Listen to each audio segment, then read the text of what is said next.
Umar Johnson made a really big mistake during this interview. He admitted to a literal felony. Not just any felony, though. He admitted to a federal crime. Before the video even gets started, I want to put y'all on to the best money play right now on the internet called Free Cash. These folks is literally paying you to play video games, bro. Like little mini games like this. You hop on your phone, you play them, and you get paid to play it, bro. It's 100% trackable, transparent. You see exactly how much you're making as you play it. If somebody is willing to pay you to play video games, you probably want to play it because you don't know how long it's going to last. Scan my QR code or click the link in my description to download the app and get started. Despite telling us that he was done doing interviews until the school is completed because he's done answering questions about the school progress, Umar Johnson is back doing interviews. The questions that Umar Johnson found annoying and stopped doing interviews because he wanted to avoid, to me, were pretty normal questions. Is questions like, hey, you've been raising money for this school since 2014. Why haven't the school opened up yet? To me, that's a pretty reasonable question. Well, Umar Johnson did an interview recently, and he was asked that particular question. And Umar Johnson's response dug him into a really big hole. We saw this kind of rumored around, and we wanted to get your thoughts on it. So critics say, obviously, you raised millions for your school, and after some time, about a decade or so, the school hasn't been up. So they want to know what's the 2026 update on FDMG Academy. First of all, anything a critic says about FDMG, I would like to know where they get their information from. Nobody knows how much money we raised because we never shared it.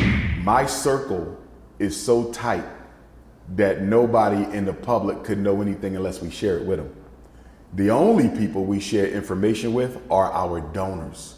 The big problem with the so-called FDMG controversy is the people asking the questions are not the donors. Umar Johnson proudly admitting during this interview that the public couldn't possibly know how much he's ever raised because he never gave them the accurate number. He never gave them the real information. They don't have no clue.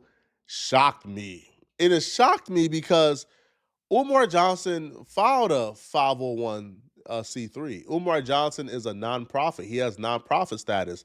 As a 501c3 organization, Umar Johnson don't have to pay taxes on the money he raised. But what comes with that privilege is transparency. You have to file a 501c3 and you have to disclose your current assets, the current cash at hand, how much you're raising each year, how much you have. And you have to publish this information because you are a nonprofit who don't have to pay taxes. So hence you have to report to the public and you have to put accurate information. Umar Johnson has skipped multiple years, by the way, of reporting, on a 501c3. But if you're Umar and you have filed a 501c3 and you have given us what you claim is the assets you currently have, the cash in hand, and then you hop on a podcast and say, nobody knows the real number, you're saying, or you're confessing to lying on federal paperwork.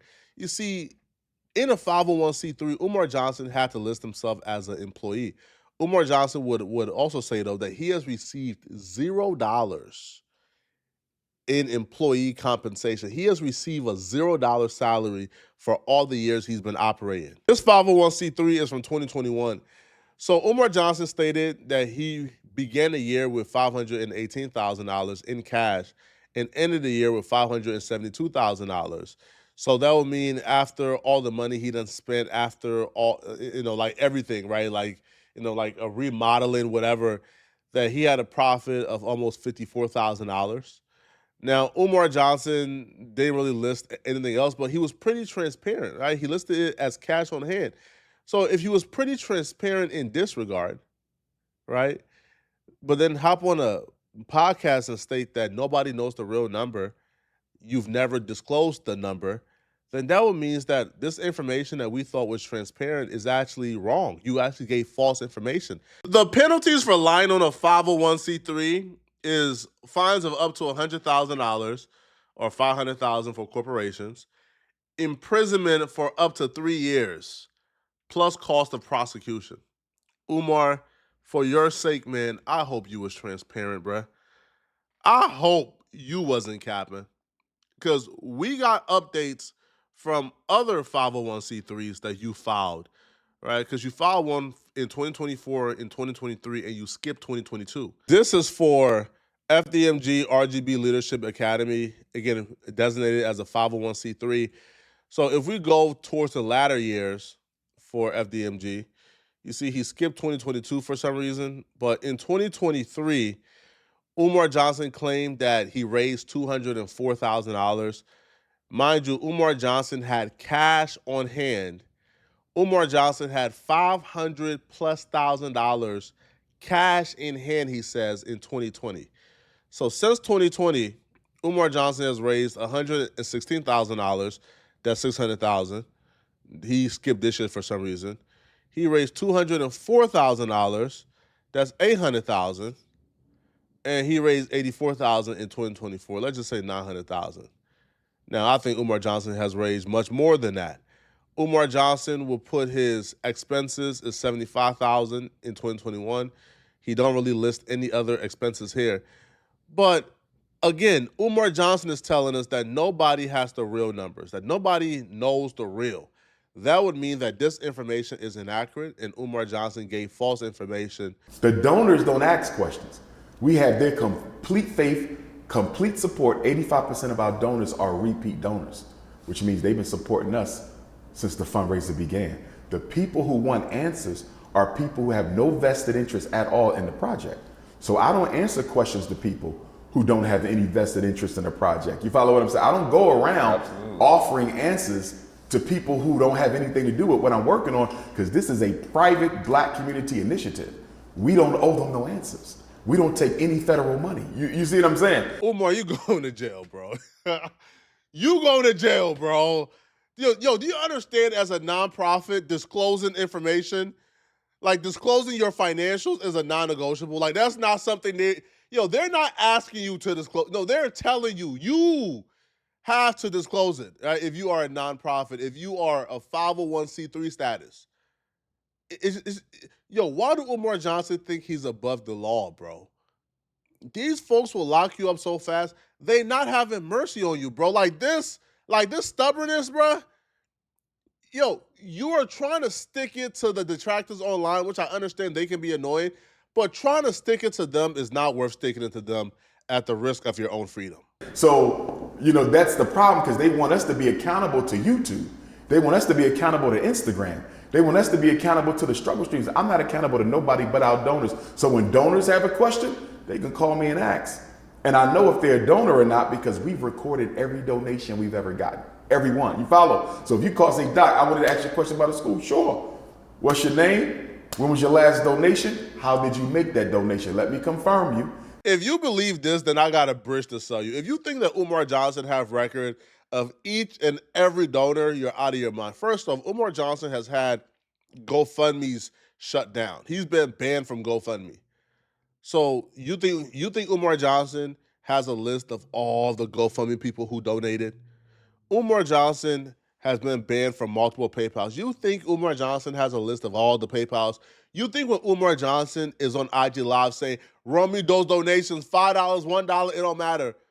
You think Umar Johnson is keeping track of all the dollars? Like, come on, bro. Of course not.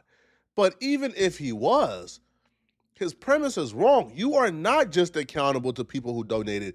You are accountable to the public, because you sought out a nonprofit status so you can be exempt from paying taxes. And you can ask all the questions you want, but if you're just a struggle streamer, you're just looking for content so you can just run with some negativity, I'm not giving you no answers. With that being said, let me clarify a couple things about FDMG. The fundraiser began on April the 12th of 2014 in St. Louis. Originally, we wanted to purchase the HBCU St. Paul's College in Lawrenceville, Southern Virginia. HBCU for sale, they wanted $2 million. A buddy of mine called me up and said, Doc, there's an HBCU for sale for $2 million. Of course, we hadn't even started raising money yet. So the fundraiser began. We lost. The Chinese purchased it. And I'm embarrassed that Black people let another race purchase an HBCU built by our ancestors coming out of slavery. The Chinese have the St. Paul's. So we said, okay, we can't get St. Paul's. Let's keep on raising this money and let's try to just get a regular day school. So we started traveling all over the world. As I told you earlier, we almost ended up in Atlanta. The big issue with the early school search is once these property owners found out who I was, and let me be clear, most of the properties that we were interested in during our school search from 2014 to 2019 was Roman Catholic schools because they take good care of their property. I thought we were going to end up in Detroit also. Detroit had about 5 Catholic schools that we had enough money to buy, and once they found out who I was, they wouldn't sell. There was another Catholic school in Money Earned in Mount Vernon, New York. They wanted to lease it clean. I said, we ready to lease. They called the Vatican in Rome. He told me this. He said, half the Catholic schools in America are managed directly from Rome. I did not know that. So he had to call the Vatican and ask them if it was okay to lease the school to Dr. Umar. They said no. So a big part of the delay was we couldn't get nobody who would sell us the property that we wanted, right? So we ended up in Wilmington, Delaware. We bought the school in 2019, only 5 years. All black money, no white financiers, no white bank. Purchasing a school in 5 years from the people's money from the community, I see no problem with that. So we get the school in February 7th of 2019, and we've been renovating it since. And if that's not bad enough, it gets worse. So when Umar Johnson was asked why having the school open up, what's been taking so long, Umar Johnson will put all the blame on black independent contractors and claim that all the black contractors he hired has been lazy, has been taking their time, and have stolen from him.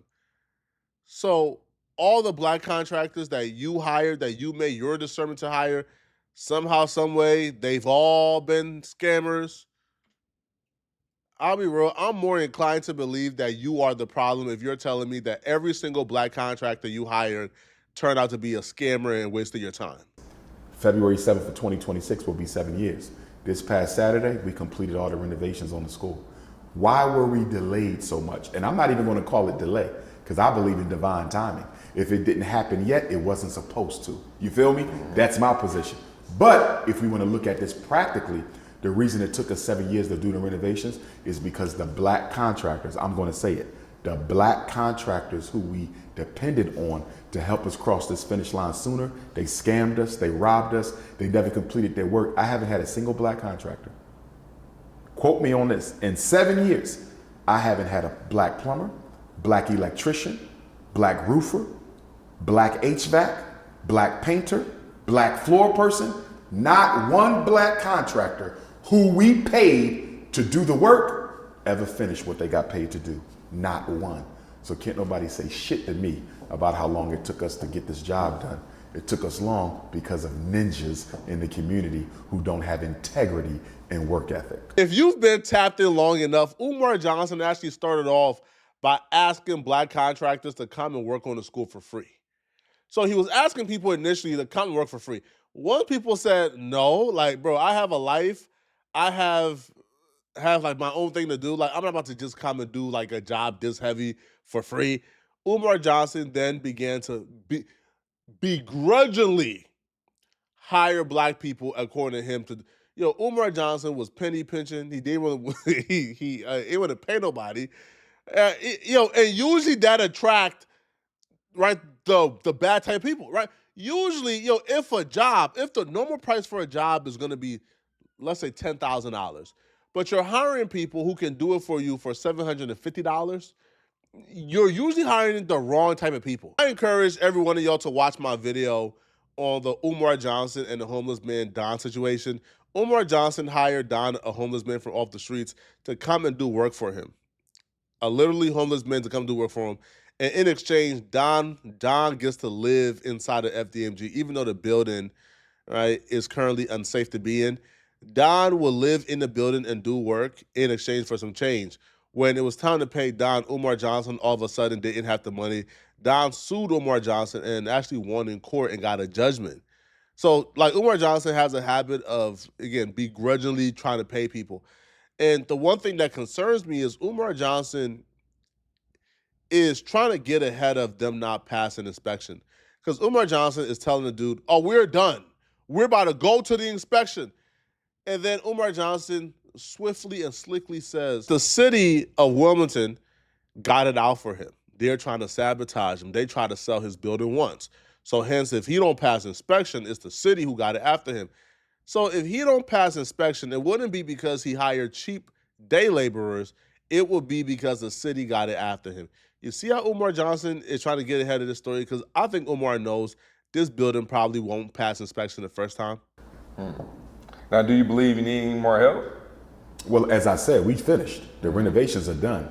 We got to dot a couple I's and cross a couple T's, and then we have to go for inspection with the city of Wilmington, Delaware. We don't know what's going to happen with that because they never thought we would finish. Now that we're done, we now got to fight them. Because remember, they tried to sell the school behind our backs this past summer. We had a vacant property registration fee bill that we should not have even owed because as a nonprofit, you're supposed to get a 4-year waiver. They didn't give it to us, right?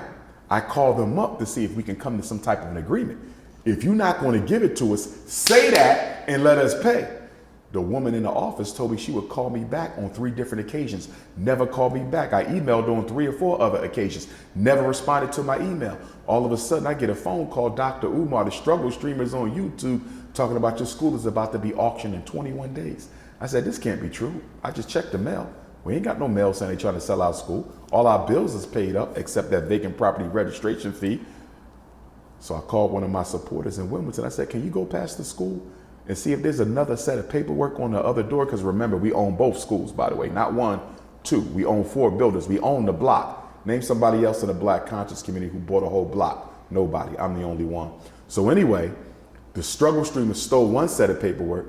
My supporter got the other set of paperwork. She took a picture of it and sends it to me, right? Guess what? If they would have took both sets of paperwork, if the haters would have took both sets of paperwork, I would have never knew that our property was going up for sale because the city of Wilmington did not communicate that to us. They would have sold that school behind our backs and we would have never even known. So when I tell you getting ready for this inspection, we might have to get ready for war. We might have to get ready for war. Well, I hope that completes itself how it should, for sure. It should. Either way, it don't matter. Yeah. My ancestor Frederick Douglass told us more than 100 years ago, no struggle, no progress. If they want a war, we give them one. If I got to bring 3 million black people to Wilmington, Delaware and march on the city, that's exactly what we do. If I got to 3 million? Yo, who do Umar think he is, man? Umar believes he could galvanize 3 million black folks to come to Wilmington, Delaware? Yo, Umar, if you could do that, you are the most powerful man in America. I can't tell, even Kai Cenat can't get 3 million people to show up anywhere. If you can get 3 million people to do anything, you're the most powerful man in America, but I don't believe it. Y'all let me know in the comment section, what do you guys think about this, man? All right, do y'all believe that Umar Johnson was lying on a 501c3 or lying in the interview? Because both can't be telling the truth. You either lied on a 501c3 or you lied when you said, I've never disclosed the real number. Let me know in the comment section, okay? And if you're still watching this video and you want to watch another good video, then click on this video right here to find out how these hooligans and LA gang members disrespected MLK on his birthday and almost killed everybody at the MLK LA parade, all right? I'm going to see you guys in this video. And if you like my content and videos like this, man, and you really want to support, liking and subscribing helps, but also sending a hype to these videos is how you help me out, man. So send a hype to this video if you can really afford it. This is how you push the video in the algorithm. I'm gonna see you guys in this video right here, all right, on my screen. I'm out of here, folks. Peace.